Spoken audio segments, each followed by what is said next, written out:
Hello friends, welcome back to my new blog. हम आ चुके हैं त्रिनेत्र रिजॉर्ट। और यहाँ आते ही मेरी बेटी ने रोना स्टार्ट कर दिया क्योंकि उसको चाहिए हर जगह पापा। तो उसके पापा चले गए थे आगे और उसने रोना स्टार्ट कर दिया कि पापा आगे चले गए, मुझे नहीं लेके गए। तो फिर आए उसके पापा, वापस उसको लिया और गोदी में उठाया तो मेरी बेटी शांत हो गई। तो ये हम आ गए थे त्रिनेत्र रिजॉर्ट के अंदर रेस्टोरेंट में। तो आगे जब हम रेस्टोरेंट में आए वहाँ पे कोई भी नहीं था पूरा का पूरा रेस्टोरेंट खाली था। तो चलो फिर भी हमने दी और जीजू की आज एनिवर्सरी थी, वो सेलिब्रेट करनी थी, उसकी केक कटिंग करनी थी। तो हमने डिसाइड किया कि हम यहाँ पे रुक के केक कटिंग करेंगे और बच्चों के लिए कुछ स्नैक्स वगैरह ऑर्डर करेंगे। तो अपने लिए जो हमने ऑर्डर करना था वो यहाँ पे मोस्टली यहाँ पे कुछ था ही नहीं। हमने साउथ इंडियन कुछ सोचा था खाने के लिए, और था पिज़्ज़ा वगैरह, बच्चे बोल रहे थे खाने के लिए। तो यहाँ पे वो इस वक्त इस टाइम पे अवेलेबल नहीं था। वो कह रहे थे कि मैम इस टाइम पे वो अवेलेबल नहीं होगा।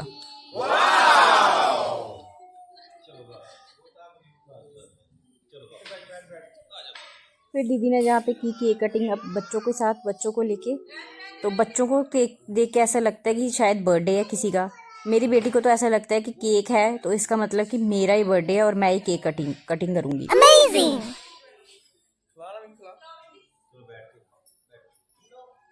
बच्चे जैसे हर चीज़ को एंजॉय करते हैं, हर चीज़ में सेलिब्रेशन ढूंढते हैं, तो मुझे ऐसा लगता है कि हमें भी ना अपनी लाइफ ऐसे ही जीनी चाहिए। हर चीज़ को ना सेलिब्रेट करना चाहिए, हर मोमेंट को एंजॉय करना चाहिए। तो फिर दीजू ने एक दूसरे को केक खिलाया।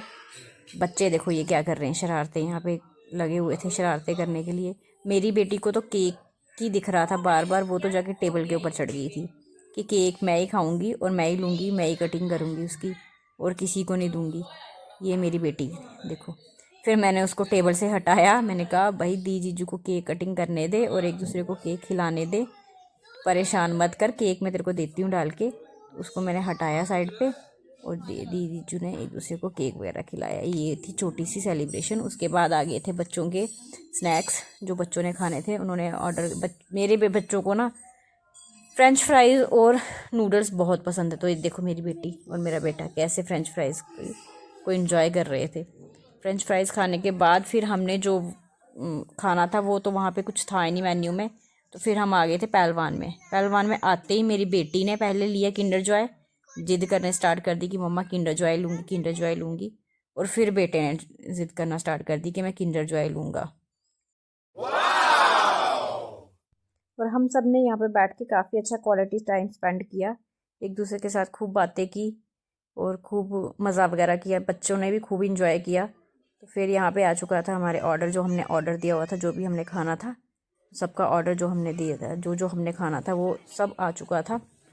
हम यहाँ पे बैठ के फिर अब कर रहे थे अपनी मील इंजॉय।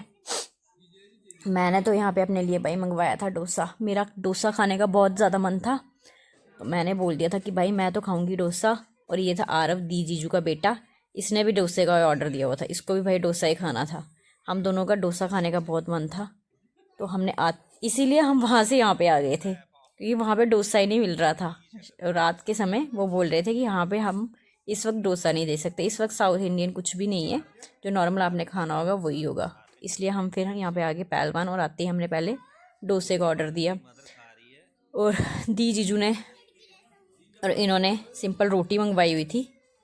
तो ये कह रहे थे कि हमने भाई रोटी खानी है। हमने कहा भाई आप रोटी खा लो। हम रोटी खा रहे थे, बातें कर रहे थे एक दूसरे के साथ, मस्ती मजाक चल रहा था हमारा। तो हमने तो काफ़ी अच्छा क्वालिटी टाइम स्पेंड किया। मेरी बेटी ने पूरी जैकेट वगैरह खोल के बैठ गई हुई थी, मम्मा गर्मी लग रही हुई है। इसको कहीं पे भी जाना होता है तो इसको गर्मी लगना पहले स्टार्ट हो जाती है। इसको पूरे कंफर्टेबल कपड़े चाहिए, कपड़े कंफर्टेबल होंगे तो ये बैठती है, चाहे जितनी मर्ज़ी ठंड हो चाहे जितनी मर्ज़ी गर्मी हो, इसको कपड़े कंफर्टेबल चाहिए होते हैं। और ये मैं खा रही थी अपना डोसा, इंजॉय कर रही थी। मेरा बेटा खा रहा था किंडर जॉय। तो ये था एक छोटा सा ब्लॉग मेरा। आई होप आपको अच्छा लगा होगा।